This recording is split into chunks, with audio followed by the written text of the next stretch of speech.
Hello, everyone. We're live. Thank you so much for joining me today. Oh, wow.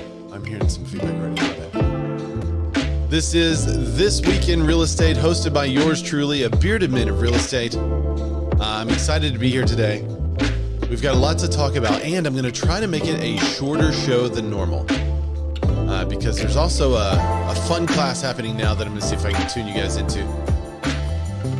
Let's see, this is episode 285 of This Week in Real Estate, broadcast live Wednesday, August 14th, 2024. The lawsuit that could destroy NAR. That's right, they're back in court. We're going to talk about that today. We got a little bit of economic news that we're going to hit, and then there's some industry tea that we're also going to discuss. So thanks everybody for joining us today. And without further ado, I just want to jump right into it. So we're going to do a cold stop, and I want to show you what else is going on. So Real Broker, I know Sharon is a huge fan of the show. He loves my show. I don't even know if he knows it exists. But they scheduled something at the exact same time. So we have this going on over on YouTube. You guys can find that. I'm going to drop this in my, I'm going to drop links to this on my Instagram. So if you want to follow me on Instagram, it's Ray Zorback, RayZorback. And if you want a copy of the recording of what he's talking about here, let me know and I can get it for you. But it's the buyer broker playbook that he's discussing today. And I think it's great. He's got some wonderful frameworks around it. And so that's going on live at the same time that the show is going on today. So we'll be periodically checking in with Sharon. Let's see, I think I'm live. Yeah, I'm live on Instagram. We are over on, what's up, Jacob Swodek? I haven't seen you in a while, man. He said, hey, bud, I'm going to come home and see you at the CAR conference. Good. I'm not going to be there this year, though. That was last year. I spoke over there. But thanks for joining the show, though. But yeah, we're going to be talking about a lot of the news today. See, it always happens where, I am a professional. I promise you I'm a professional. I had all the settings correct and somebody called twice, so it comes through. I don't know how to stop that. Hey, what's up, Hillary, Mike? I got a lot of people joining me over on Clubhouse. If you're joining me on Clubhouse, you can actually add your voice to the conversation just by raising your hand, coming on up. If you have a bio, the moderators will add you to that. And if you're watching this over on YouTube, you can comment there too, just like Elizabeth Nightingale. She said, hello, cool kids. She said, is that photo from Los Angeles riots in the 90s? I mean, it could have been the Minnesota riots, right? Mike V said, definitely want a link to that. All right, I'll send it to you. Yeah, so hit me up. I'll send you a link to the training. Sharon's got graphics. He's got graphics on there. This is the thumbnail. If you guys are watching somewhere, like sometimes the Facebook doesn't really show the thumbnail very well. So this is the thumbnail today. NAR sued by agents. This is a huge news story, and it's the first one that we're going to cover today. It's a picture for the audio listeners. It's a picture of my face being grabbed from the top to the bottom, and it's got people fighting in an office. There's fire, but they're inside of an office. So the idea is the infighting within realtors is starting now. What's up, Karen? She said, I'd like the link to the train. Okay, so what you're gonna have to do is send me a DM, because if you just comment on the live, I won't be able to find it. I'm sorry, but I will send it to you. All right, so let's get to this real quick. I want to cover the Michigan agents and brokers sue NAR. This is wild. So NAR has been locked in a lawsuit for years versus consumers. Now that is settled, Michigan agents and brokers are suing NAR due to an antitrust settlement. And it's kind of related to the settlement as a whole, but basically it's the forced membership in order to be part of the MLS is basically what the short version of why they're suing. So 2 Michigan real estate brokers and an agent have filed a class action antitrust lawsuit against the national, state, and local realtor associations, challenging the requirement that they belong to the trade groups in order to access the local multiple listing service. It goes over who these people are. I'm going to kind of skip through that part. The suit accuses them of a civil conspiracy economic coercion, an unfair restraint of trade in violation of the federal Sherman Antitrust Act and the Michigan Antitrust Reform Act. Defendants mandate membership in their organizations in order to essentially hold hostage access to the MLS, only allowing those entities and persons who pay membership fees to access the same. In order to perpetuate the above scheme and continue to mandate the class members to comply with their membership requirements, defendants use their overwhelming economic power and market dominance to coerce the plaintiffs. This is a huge lawsuit. And as soon as the NAR settlement was coming out, I got a lot of feedback from listeners that said, why are we even in the NAR? What good are they doing for us? They're spending $50 million on marketing consultants. What really are they doing with our money? And I guess for the past, what launched the scrutiny was probably the logo. Do you remember that? Like 5 years ago when they did the logo revamp and it looked like a cereal box with an R on it. I mean, people were really, that really launched a lot of scrutiny into how they were spending the money, who's getting paid and why are we paying them? And no, you know what? Probably before that was the selling of Realtor.com to Move Inc., which is now Realtor.com. I think that got a lot of people's attention as well. So now you have agents in Michigan that are suing the NAR because in that area, they're forced to be part of NAR in order to participate on the multiple listing service. And in most areas, if you want to do business as a real estate agent, because of the economic power, you have to be on the MLS or you can't find the properties. And if you're working with listings, you can't put your listing on that service. So I think there are a lot of if I was running an MLS right now, I would be having serious conversations about decoupling from that membership because I wouldn't want to be drug into that lawsuit. Now, I asked whenever the first lawsuit happened years ago, I asked our local MLS, hey, given this lawsuit, are you guys going to decouple? And at the time they said, no, it's a wait and see. And I haven't checked back on them yet, but locally I'm in the same situation. And I would love to not have to be forced to be a member of the NAR to be on the MLS. Now, other things that the board provides us that I would be curious about what would happen moving forward is contracts. I mean, everyone in Arkansas has the same contracts because the Arkansas Realtors Association has somebody that creates our contracts, and then we're allowed to basically fill in the blanks. And there's such a close relationship between the Arkansas Realtors Association and the Real Estate Commission that when I asked about our new settlement, everything that we have to have in place for the settlement, I said, is our state going to go along with this? Because in Colorado, they're not. In Colorado, their Real Estate Commission has said, hey, you can't make somebody sign something like this just to show them a house, essentially. You can't lock them into a contract. So there's going to have to be some revamps there. Well, in Arkansas, they're saying, as a realtor, you have to get this document signed in order to show a property. And my first question after the lawsuit from Colorado was, will our state comply? Will our state go along with this? And what I was told is that the Arkansas Real Estate Commission is essentially just kind of throwing their hands up in the air and saying, okay, you guys do it. We're just going to follow your lead on this. So the state commission is following the lead of the National Realtors Association and our local Arkansas Realtors Association. So will that mean if there is a decoupling from the MLS, what about the contracts? Is the state going to do anything with contracts, provide any kind of contracts? Because we can't practice attorney, so we have to get our attorneys to write your own contracts if you do get out of NAR, but then you have another real estate agent on the other side that has to interpret those contracts accurately for their client. So I could see a lot of states like mine for the first time becoming an attorney state, where you have basic offers, very basic contracts, and the attorneys take it from there. Right now we are not. A title company does our closings.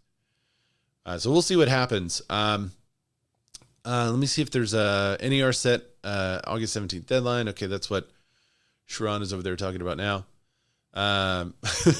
These claims are predicated in part to the recent settlement by NAR. I'm trying to see if there's anything else in this article.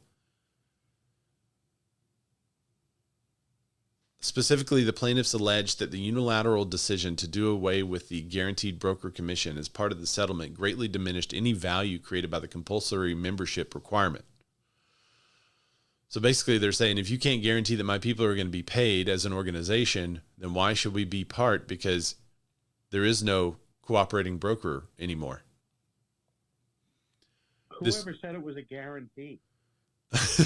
Well, in some states it was guaranteed that there would be some compensation.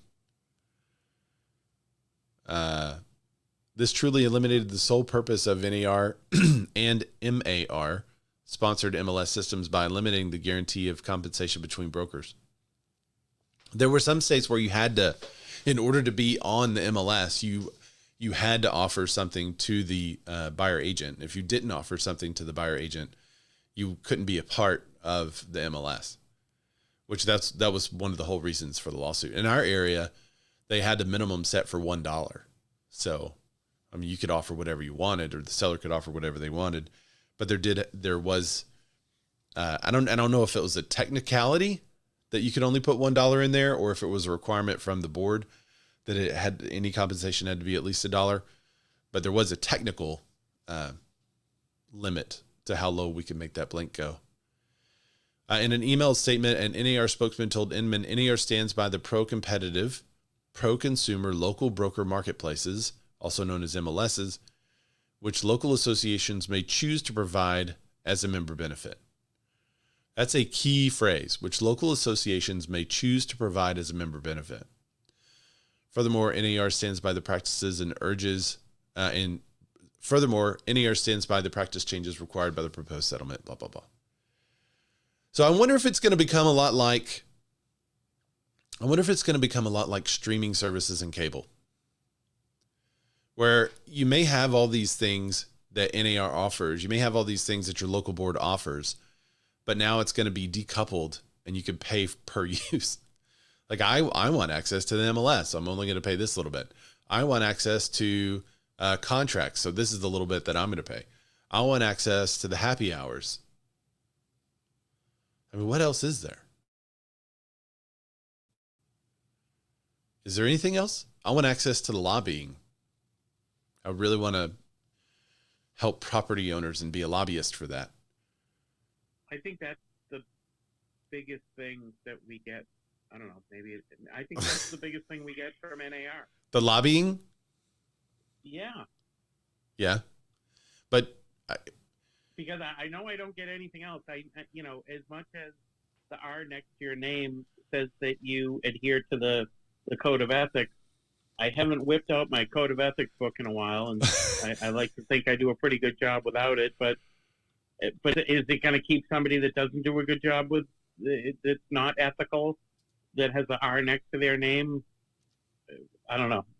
Yeah. So yes, I think it's lobbying, and I think we need it. But it sounds like we need to erase the board and rejig how we all associate together, I guess. I mean, isn't that what AREA is trying to do?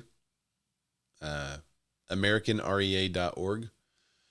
I mean, they were started by Jason Habar, and he is trying to revolutionize the industry, offering another optional trade membership type organization that people can join and share resources and such. I mean, it seems like if I feel like this is the first of 50 lawsuits that will happen.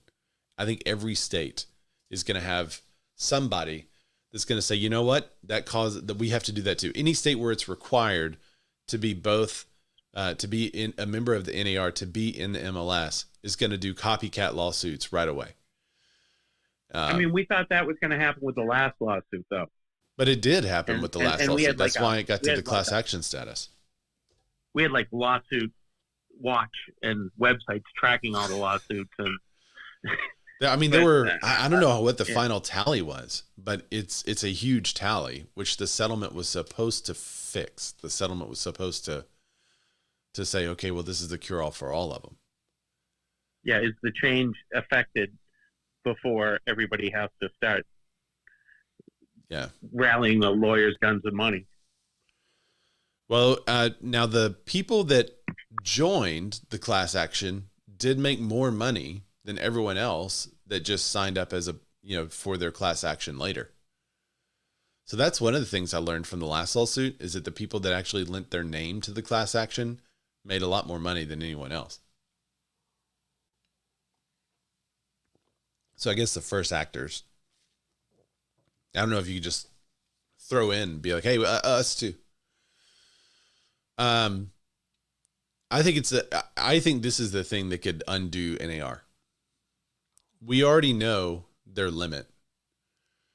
We know that they are having problems coming up with the money for the $4 billion lawsuit. So instead of that, they settled for less and put the onus on other brokerages to settle, giving basically $4 billion to the clients that sued. So we know that they have a limit. And I can't imagine what the damages would be for the agents on this. Like, how are they going to, that's my question. How are they going to calculate damages for the forced membership? I don't know. It's interesting. We'll see what happens. In the meantime, Zillow has a shakeup as well. Zillow Group's new CEO, Jeremy Waxman. Is Zillow Flex going away? This is a side note. What's up, Matt? I saw you got here. Is Zillow Flex going away? I saw a couple of posts about it saying it's going away. I haven't heard anything else other than a couple of rumors and posts about Zillow Flex going away. Flex is the program where they send referrals for 35-40% to real estate agents. Most of them are buyers, which someone said is why it's going away. Today, Zillow Group announced that the promotion of Jeremy Waxman to Chief Executive Officer. Waxman, who acted as Chief Operating Officer for the past 3 years, has been an integral part of Zillow. He's been there for 15 years. Rich Barton says he's a cool guy. We like him. They say he's innovative. And he's really focused on this super app. He's operationalized Zillow's super app strategy. In an interview that he did with CNBC, Waxman said that they wanted to be involved in 6% of the transactions nationwide. Right now, it's just a couple of percent. That's still such a huge number though. But they want to increase that to 6%, which is the timing on choosing the number 6% is kind of funny that they would choose that number as the target. But they want to help both buyers and sellers. He was quick to say that. And then it was like and real estate agents, title companies, and lenders.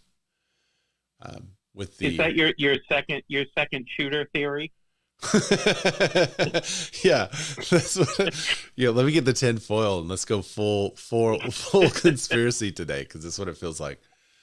I will add to the mix that when Zillow came up with this conversation about the super app, I use Follow Up Boss, and on the Facebook Follow Up page, they're like, "This is why they wanted Follow Up Boss," and I'm like, "Why?"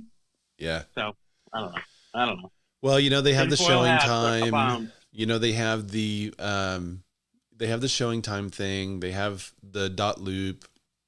They have all the third-party services kind of wrapped up. So I could see all those just kind of slowly changing their names to Zillow Showings instead of Showing Time, to, ZDocs or whatever instead of dot loop, whatever they're going to do. I could see all that becoming one. And there's a lot of brokerages that are trying to also develop that super app too. The best one I've seen, and I'm not saying that just because I'm there, but the best one I've seen has been so far the Real Brokerage one. It's very much starting to be an all-in-one place. The thing they're missing is the CRM portion, and they're partnered with Lofty right now to do like a third party. But now that Zillow has Follow Up Boss, they can do a much better CRM integration into their super app, which could be rad. But are they after real estate agents or are they after consumers? It's always been the question. It feels like they are trying to work us out of a job. They've never been able to successfully convince us of that, except when Gary Schwartz was there. He convinced me of that, and talking with him a lot about it. And he was like, look, as long as I'm here, it's going to be like this. As long as I'm here, it's going to be like this. And then when he left, I felt like it was a canary in the coal mine for me. I was like, oh, okay. I see what's happening. This is changing. But Zillow has a huge problem, and it's not just because the distrust from real estate agents. It's not because now the public is also seeing a bit of distrust there, that they can't trust the numbers. The problem Zillow has is that a vast majority of agents, well, I shouldn't say vast majority of agents, 47% of agents that are on those platforms don't return phone calls. So they may be doing all the work they can to get in front of real estate agents to send them leads, and then they send them leads, and 47% of those leads go completely unanswered. And then Zillow's just wasted the money. Which, as a team leader, sometimes I feel, when everyone's busy and you see a lead come in and you're like, is somebody going to get that? And nobody gets it. It feels like, man, I just spent, how much money did I spend for that lead that is just gone now? And, after, if you don't get them in 5 minutes, you got a 95% chance of never getting them.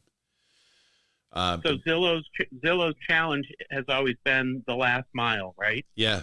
Yeah. How do they fix it? Does any of this technology get them the last mile? Well, I think what it allows them to do is monitor. And if they could get the data, maybe they could find out better where it's falling through and then create solutions for that.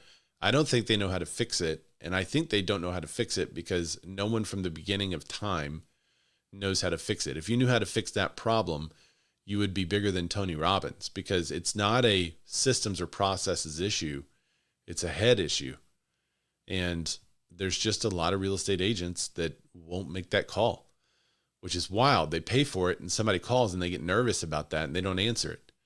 And I think there was a bit of a disservice done to the real estate industry when all these agents were coming out saying, well, I don't do anything on the phone and I make, $1 million a year. Well, they do a lot of business on the phone, but it's people calling them and they're calling them back.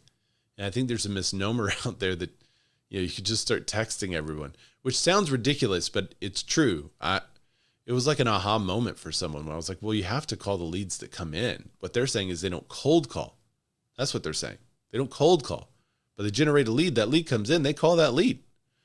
Well, 47% of agents don't do that. That number is actually from Mike Del Prete. Secret shopping, 47% of online property inquiries are ignored. That's wild. Now, an encouraging number is that, what is this number? Around 27% or so, 28% are answered in less than an hour. That's pretty good. And a low percentage took more than 1 day. It's almost like, let's see, what is this number? 15%, 1 to 12 hours. And then if most people did not get them in the first hour or the next 1 to 12 hours, they were more than likely going to never respond, that's wild to me. This is literally how you make money. And someone is asking you, hey, can I give you some money? And you do not respond. What is happening? Why it matters. The results highlight significant areas of opportunity for brokerages and agents and the fundamentals of customer service. Yeah, no duh. Here were the secret shop locations. They actually secret shopped in Little Rock. I wonder what the person's name was. See if I can go look them up in my CRM as an untapped buyer.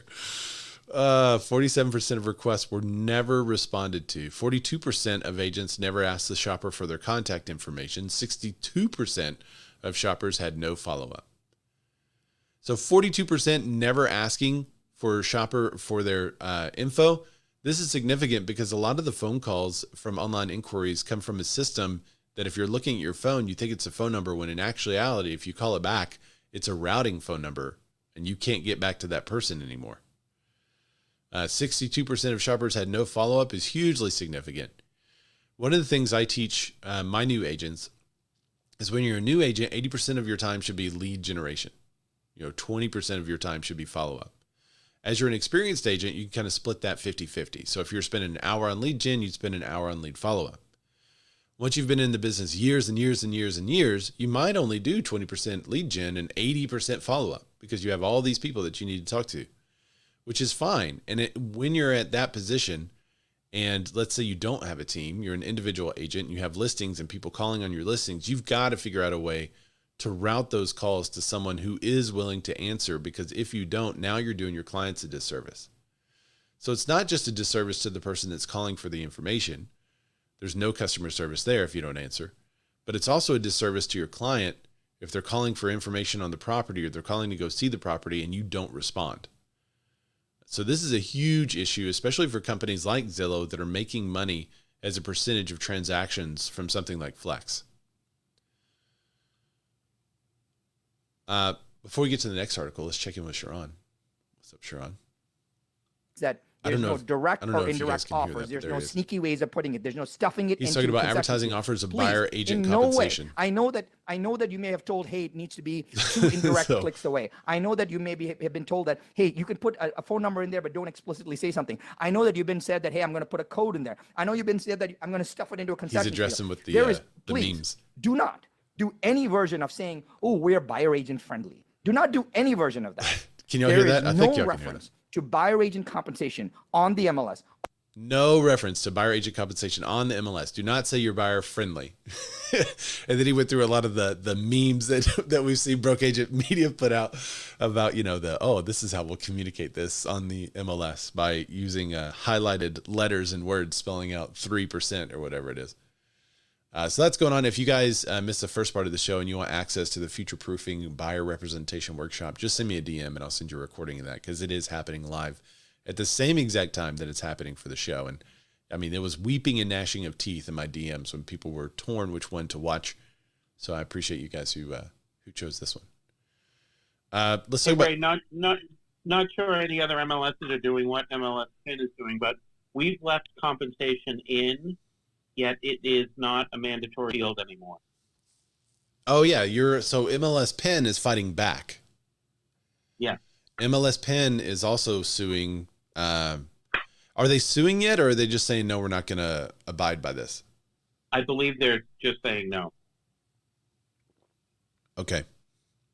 I'm anxious to see. I think there's a lot of national brokerages out there, Jack, that are just going to have a policy like EXP said, we're not going to offer anything. But I wonder if they're going to allow the seller to put anything in there, because the whole thing for MLS Pen was, well, we have freedom of speech. The seller should be allowed to say how much they're going to offer and to post that somewhere on their brokerage website. Well, the MLS Pen argument is they should be able to post it on the MLS, right? Yeah. Yeah.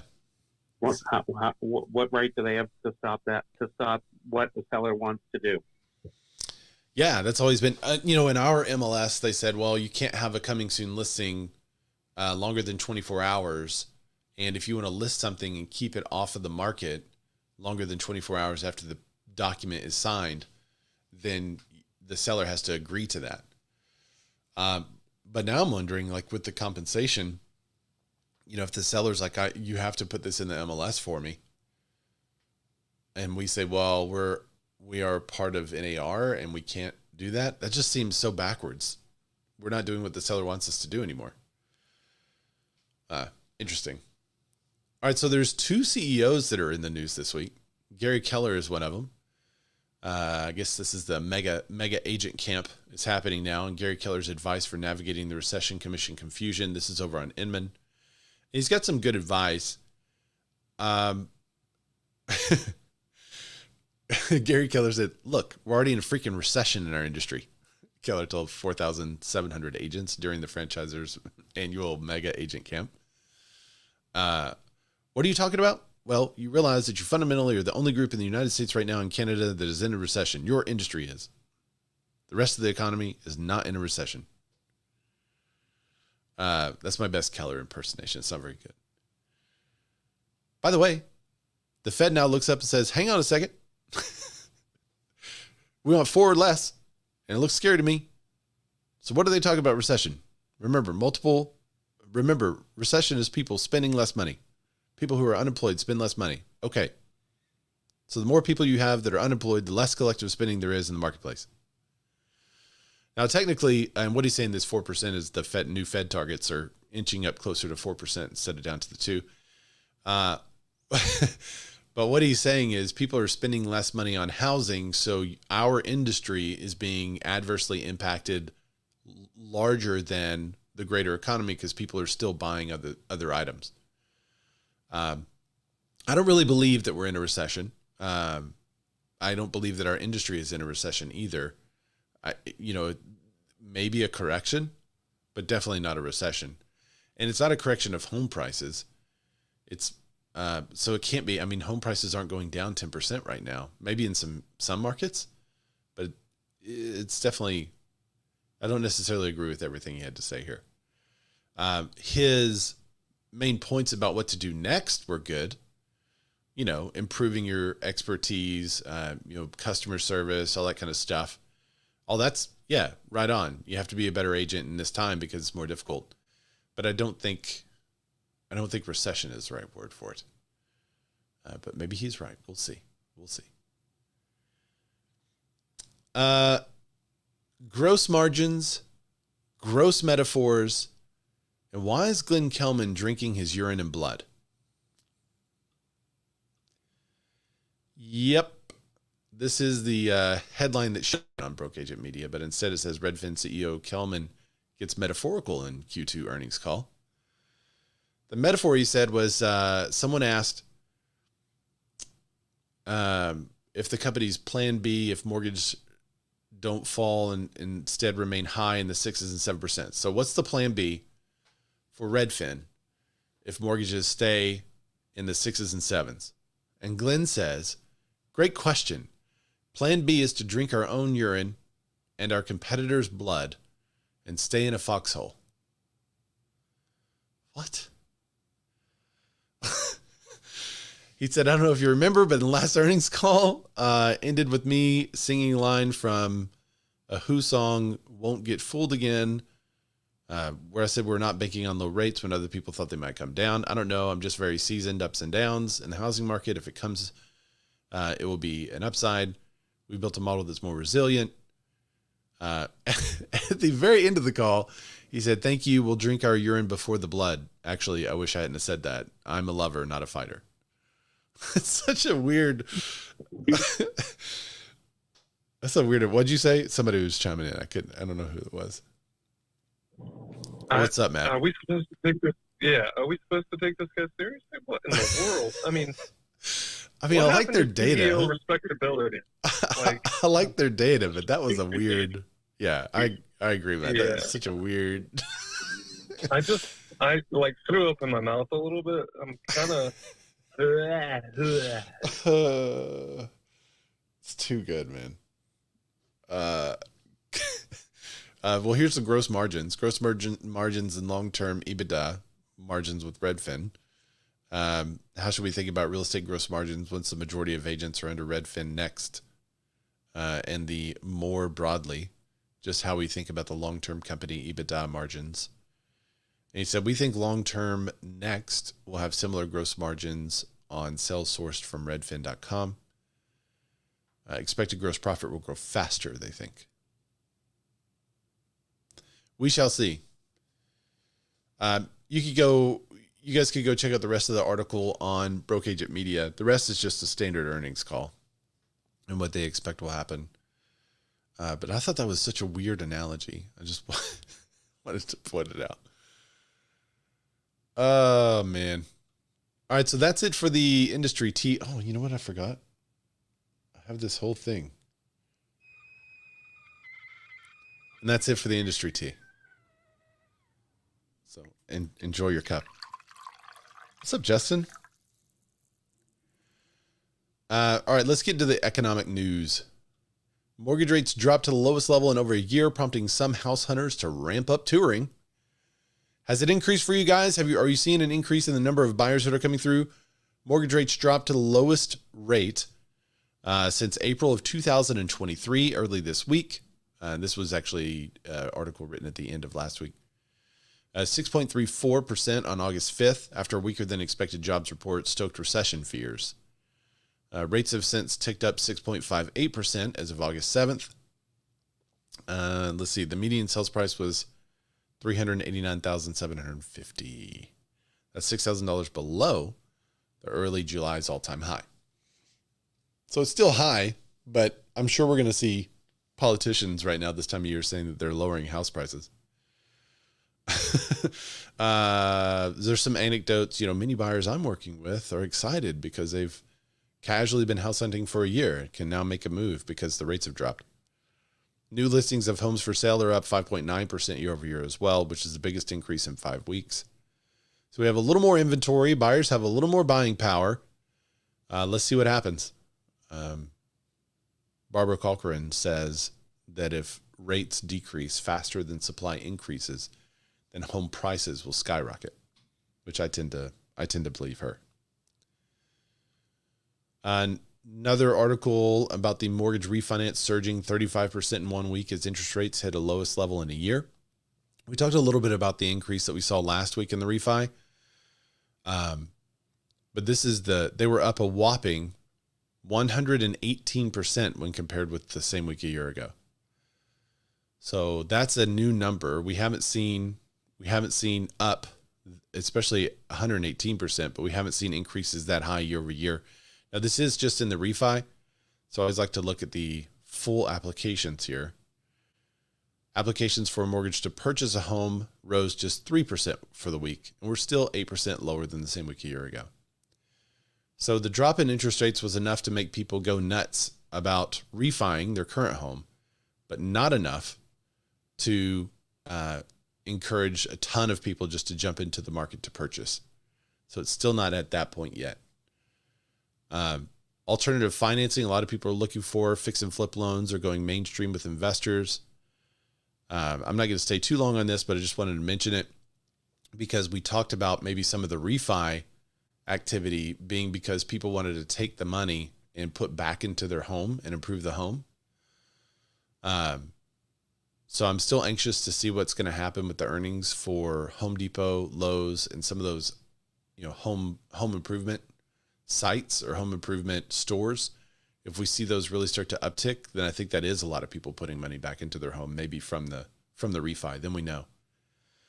But the people that are refining at 6.5% ish are people that bought above that, obviously, or that are trying to pull their equity out. All right, so this fix and flip loan, there was a deal announced Tuesday and upsized by $100 million due to significant interest from the board set of institutional investors. They're bundling mortgages, which we love that term since 2007, into securities backed by Fannie Mae, Freddie Mac, Ginnie Mae, and selling them to institutional investors like a pension fund and insurance companies is a routine process and ultimate source of funding for most home loans.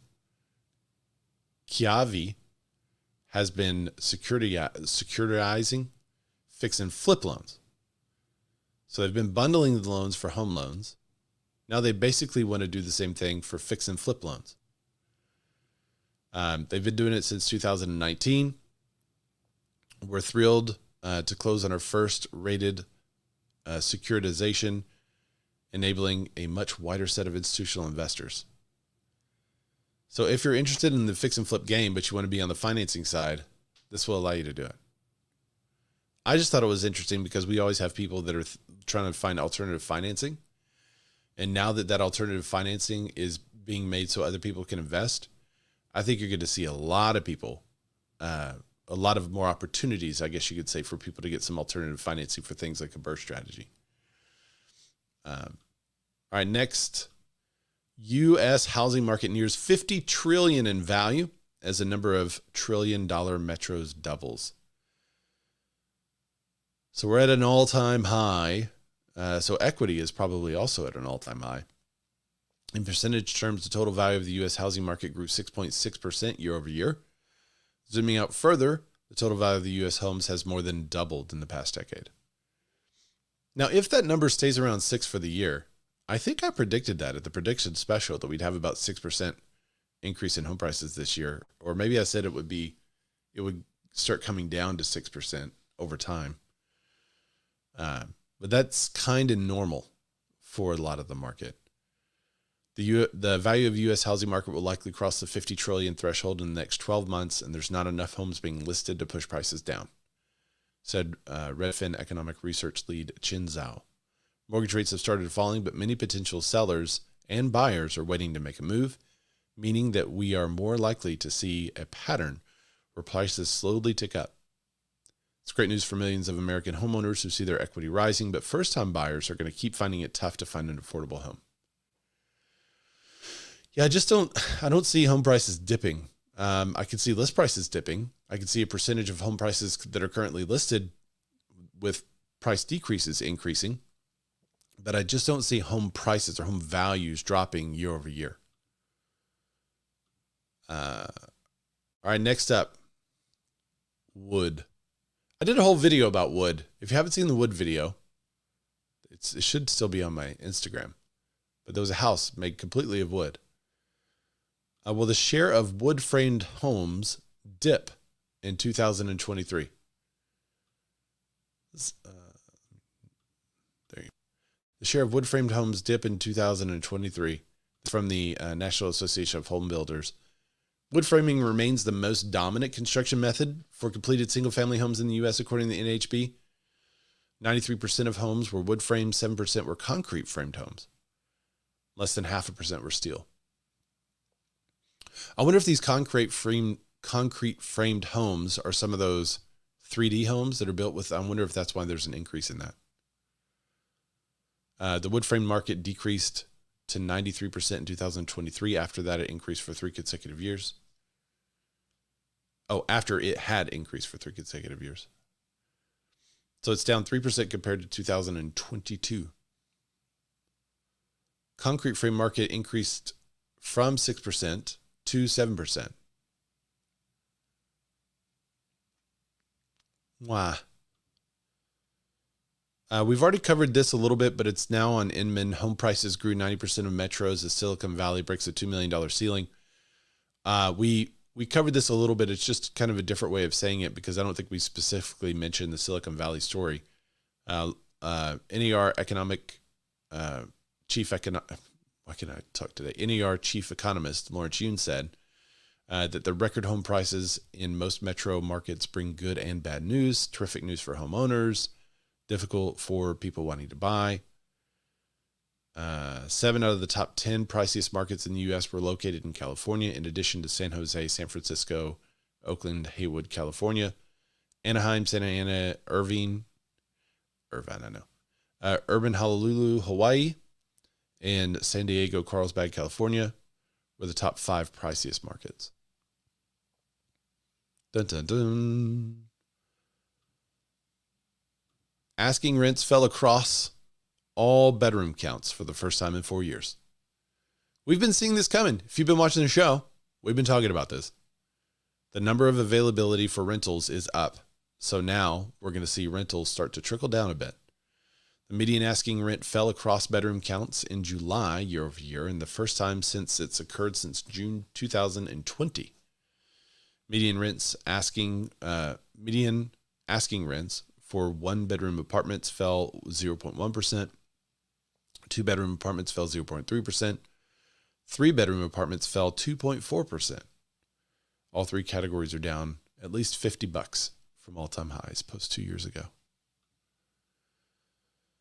Speaking of renter, did you know that Tim Walz rents? I didn't know this.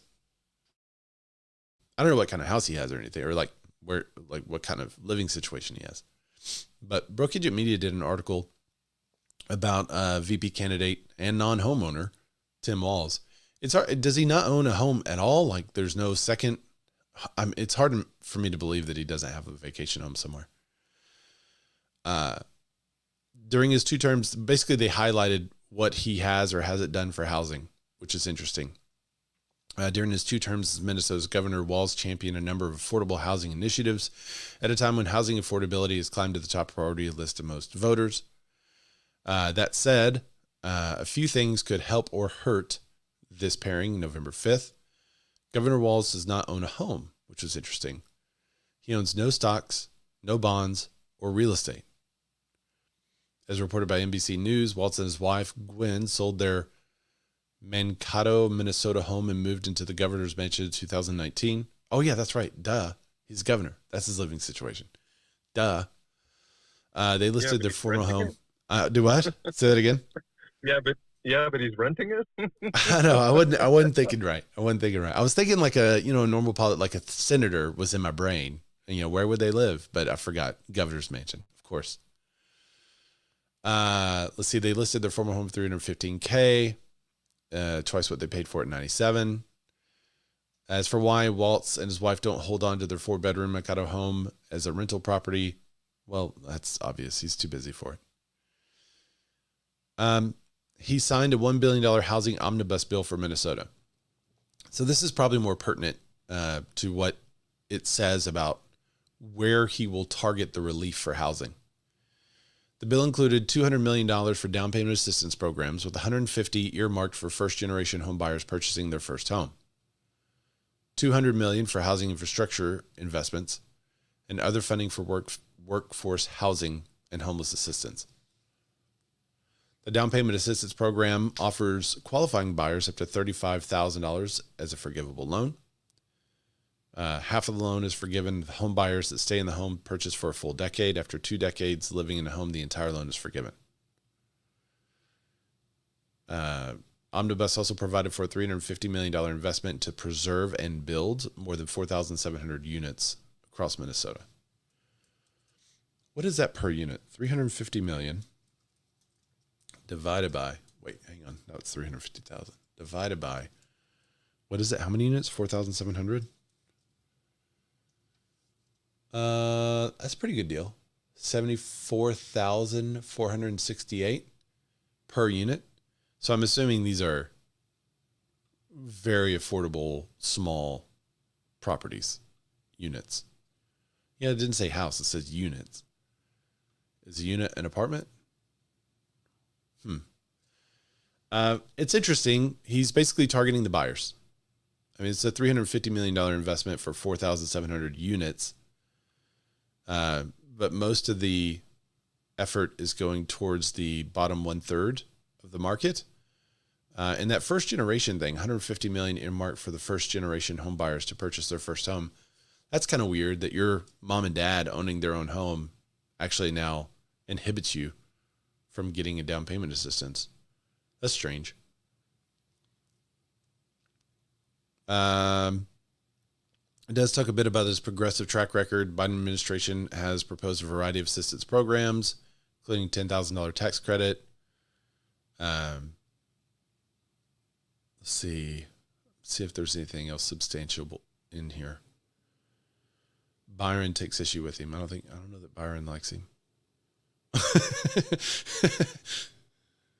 Voters who support the Biden-Harris housing agenda and the addition of Walz to the Democratic ticket could attract more votes. For the time being, it's unclear what former President Trump has to do. Has he not put out a housing policy yet? Generally, Trump is going to be real estate friendly because, I mean, he's a real estate agent, and he invests in real estate. So generally, you would think that his ideas would be fairly real estate friendly. I'm still not overwhelmed by a pitch to really help on the supply side, which is the most needed thing. And it's just going to sound terrible when a politician releases something that's like, we are going to help home builders. And if they do help home builders, are they going to help like the giant home builders, like the D.R. Hortons and the Lennar and all those, or are they going to help like, your local guy? There's a lot of local guys in our area that would build housing that's more affordable if they could afford to build it. But that's the problem. They can't do quality work for the price that they're having to do. Another potential solution to this. I'm sorry, guys. I haven't gotten to the YouTube comments today. I've just been going super fast. What's up, Rick? Thanks for joining the show. Amazon debuts a trio of tiny homes in the face of home affordability crunch. So Home Depot, we talked about theirs last year. They came out with some tiny homes. Now Amazon has a tiny home. It looks kind of like a container home that unfolds a bit. It's kind of cool looking. It's called a prefab hiking house. It's a series of prefabricated compact homes that features a 40-foot home with 2 levels, a sun deck, priced at $48,000. Single-story build with a terraced, priced at $19,000. Wow, that's super cheap. And a similar model without a terrace, priced at $16,570. Each is priced well below that of a typical home. It's a 5,000 pound home, can be shipped in a month's time, and it's easy to assemble and relocate. That's cool. I like that kind of affordable housing. I mean, that's really cool. I could never live in it, but I think it's super cool. What's up, Maverick? Maverick Home Group says correct. Thank you, sir. All right, well, that's it for the show today. I'm trying to finish a little bit early so that you guys, if you wanted to, you could go check in on Sharon. Let's do that now, actually. Let's take a look and see what he's got all this. To do. If you feel this way in some way, can you give me a me? Because I want to know that you. He's on feel Zoom call right this, now, but he's like, also if live you know all on of this, you're weird. YouTube. You're weird because I can't keep up with all of this, right? And so I want to. And He's got here's the crazy ball part. of yarn that is nuts. I'm going to wager that most of you don't even know where to start. You're like, where do I start figuring out the right scenarios? It doesn't matter if you have everything broken out. Where do you start and figuring out he's the about right to scenarios? announce And I it. want to show you something. We got together and we built the agent success scenarios. We have outlined 26 scenarios that every single real estate agent must know in order to navigate this post-settlement environment. Now, this is not an exhaustive list by any means, but what this is designed to do is based on the rules and based on the implementation, we want you to have these 26 scenarios as a starting point, because if you have these, it'll give you the best starting point in this entire. All right, Eric said, FYI, Airbnb VRBO concrete home for the Lord of the Rings fan. And I can say, what an amazing structure, very welcoming home. What? Where is this, Eric? That's cool. All right, if you guys want to link to this Google slides, just send me a message. Ray Zorback, RayZorback. I'll send you all this stuff that he's talking about right now. So there it is. And thanks, you guys, should for go joining the research show answer, today. you know it, I and write appreciate down y'all the being answer. here, and That I way, will see when you're working y'all with your team, when you're next working with your week. clients, when you're And working I'll with let your broker, Sharon when you're take us out working a with little bit. whoever, you know that if you get these 26 scenarios handled, you will be in a pretty good spot because that'll give you a good kickstart into this everybody. process. What I want Enjoy to the outline change. is that these are not 3 days, exhaustive, countdown. right? from August These 14th are to give you a gateway, a kickstart into this to the process. 17th. Get Organize ready. your thinking. That way, you Hellfire know and exactly. brimstone. You're like, hey, what if a buyer refuses to sign a buyer representation agreement? You need to have an answer for that. If you don't Bye, know everybody. the answer, you can now talk to your broker. That way, you're not hammering your broker with the random